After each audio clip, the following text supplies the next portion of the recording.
Thanks for watching Should Drive TV. Like the video with the bell notifications on. It helps the discoverability of the video if you like the video. Thanks. I'm gonna try to teach you guys how to sell puts. Before I give y'all a visual of what I'm gonna do in Robinhood, I want to explain to you guys the process of the way this works. When you sell puts, you're basically saying that you, this is what I normally do. I normally say that a price will not go above, will not go below a certain threshold. For example, say I choose a strike price of buying Microsoft, which is the example I'm going to show you at $265 plus. Let's say $265. I'm basically saying that the stock will not go below $265. In the situation that the stock does go below $265, I'll have to I'll lose my collateral money, but I'll gain 100 shares of a great company. It's good in order to when it comes to selling puts, you have to choose a company that has great upside potential, like Microsoft, for example. And when you do that, you're basically saying that you don't mind holding a share of 100 shares of a company, 100 shares of a great company at that. That's the worst case scenario. It don't sound too bad.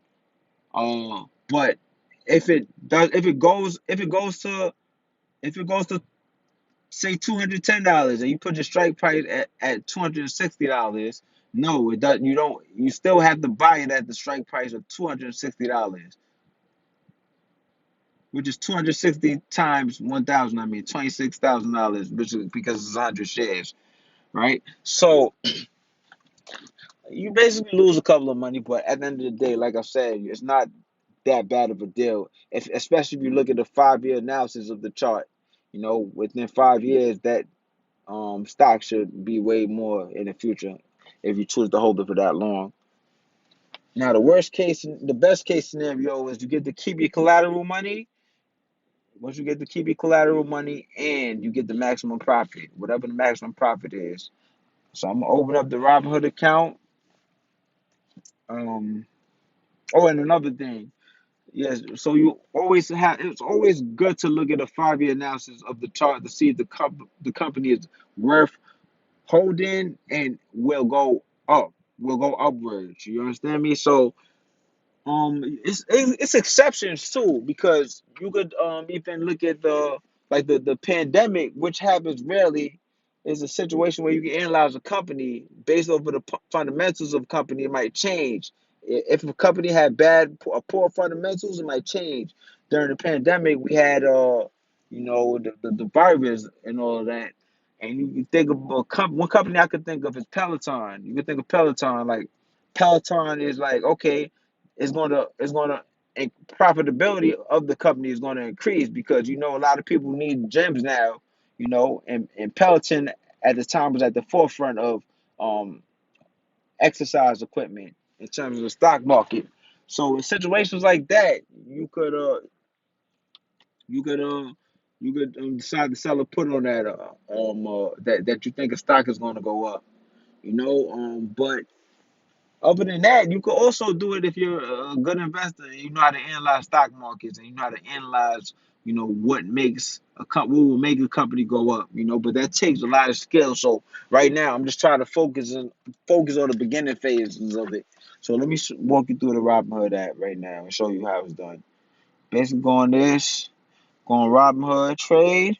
Hold up, let's go back. You click on trade and trade options. Basically, what you say now is you think it's going to go up. Think that the price is going to go up, basically. And again, you're going to choose a strike price of what you believe it won't go underneath, because that's our objective at the end of the day. Our objective at the end of the day is not to have Microsoft drop below a certain price. So let's choose 260, for example. What we're basically saying is the same thing I said in the beginning, but now I'm just giving you a visual of what's going on. We're saying that Microsoft will not drop below $260. The collateral money that we need to have is basically 260 times 100. So basically, we need $2,600, $26,000, excuse me, in our account in order for the play to be executed. If we don't have $2,600 in our account, then the play won't be executed. Worst case scenario, like I said, we end up losing, not losing. That's a bad word to use because we won't lose $2,600.